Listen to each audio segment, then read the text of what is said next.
guys, Andy here with S3 Archery. Just wanted to touch base with you. And yesterday was about 55, almost 60 degrees up here in the north woods, but it's really not feeling like it today. It's down to about 32 and some snow flurries. But with that warm weather yesterday, we were really thinking about turkey hunting season. So now's a great time to get out and really start thinking about what you're going to be doing when April rolls around. So we want to just kind of touch base with you and give you a couple ideas of things to focus on now in this pre-season. So right now it's a great time. What we're out here doing is kind of scouting the different properties that we're looking at hunting for our turkey season. Here with the snow on the ground, it's a great opportunity to get out and really see kind of where the turkeys are roaming and where you can start setting up for the season. So a couple things to keep in mind as you're out here looking for turkeys is, you know, there's not a real big trick to finding them. So, you know, turkeys, they travel in nice large groups, so looking for sign is real easy. But the most convenient way we found to hunt them is getting really tucked into those roost sites. So if you can get in within about 100 yards of the roost site for your hunting location, and that's really your best bet. As soon as they fly down in the morning, we found calling them in from those locations has been really effective. You're not chasing down birds. You're not trying to locate them on the fly and set up and get ready right away. So really being able to scout and prepare up ahead of time has really been a great opportunity. So what we've been doing is walking the different properties and looking for sign. The easiest way, you get out there, you can start finding droppings and feather groupings. Once you find those locations, you're usually right on top of those roost sites. So get out there, start walking your properties and seeing, really focusing on kind of those open or cleared field edges. Turkeys, when they're roosting, are looking for those areas that they can easily fly down into and start looking for food right away and gather up. So follow those open field edges, look for those tall trees, especially up around here. It's the poplars and the oak trees. They get in those tall trees. Find those groupings. You're going to usually find those roost sites right away. So keep an eye out for that.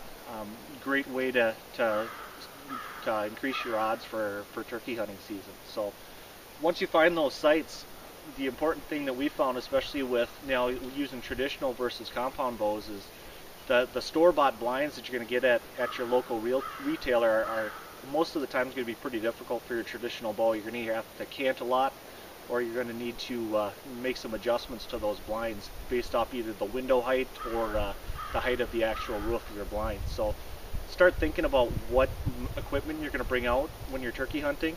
One of the blinds that Joe and Dan hunted out of last year that was pretty effective was a Bone Collector series, and that one was an oversized blind. When you opened it out of the box, you thought you were going to park a car in there. So it was a nice large blind, but it was able to accommodate the long limbs that we have in our traditional bows. So we'll be doing a review on that here and throwing that up on YouTube here, and then also we're working on a website too, so we'll be able to house all of our product reviews there and have those for you guys to reference too. So hopefully that'll be coming here in April, right around turkey season. But look for that review on that blind coming soon. The other thing that we're looking at doing this year is doing some brush blinds. Looking at just using some netting and some screening, but also maybe using some black PVC and doing some research to really do some things to make a nice natural brush blind that you can get into. You don't have to worry about making any noise with bumping limbs on ceilings or having the wrong window height. You can just make everything exactly that you want. So as we're scouting and we're getting those locations done, keep in mind where can you tuck those blinds in, especially if you're going to use a store-bought blind. You need some nice covered area. We found that the turkeys, especially if you're only hunting for a weekend, if you throw it up on Friday, they do spook a little bit with it.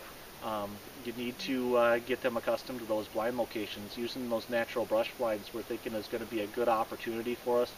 They're not going to be as affected by that look of the natural brush, so get out there, find those locations, and set those up. Then the last thing is we're talking about getting ready for turkey hunting season is working on some calls. I've gone to starting to practice on a diaphragm call just because of the lack of movement it takes for it. We've used box calls to good success without having the turkey spooked by it or having an odd call come out of it. Haven't tried anything with the slate calls yet, but that's something we're going to be working on in the next season. But right now I've been practicing with a diaphragm call for the last couple weeks. It's been easy to kind of pick up. The nice thing about a diaphragm call is that once it's in your mouth, you don't have the hand motion of putting the call down, grabbing your bow, and then getting ready when a turkey is present. So having that just tucked into your mouth has been nice and convenient. It's easy to practice on. I typically bring it with me as I'm driving into work. You just throw it in your mouth and you can spend 20 minutes of your drive into work and practice on your calls. So there's not a lot of nice variation you can do with it.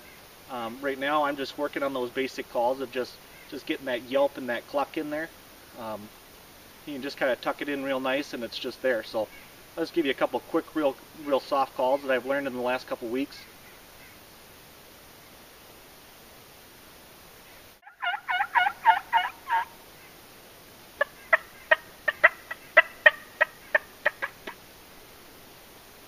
So as you can see, you can pick it up pretty quickly, and then once it's in your mouth, you can call them, get them right into location, draw back real easily, and you don't have that extra motion. So that's really what my focus has been on, the diaphragm call, but it does take a little bit of practice, getting it seated, getting the right location, just like any other call. So now when you got a couple weeks before turkey hunting season starts, try out some different things, see what's going to work well for you, and hopefully you'll have some success in the spring. So hopefully the weather's going to turn around again now in the next couple of weeks. We'll be able to get outside, but until then, keep practicing on things, shoot straight, and have fun out there.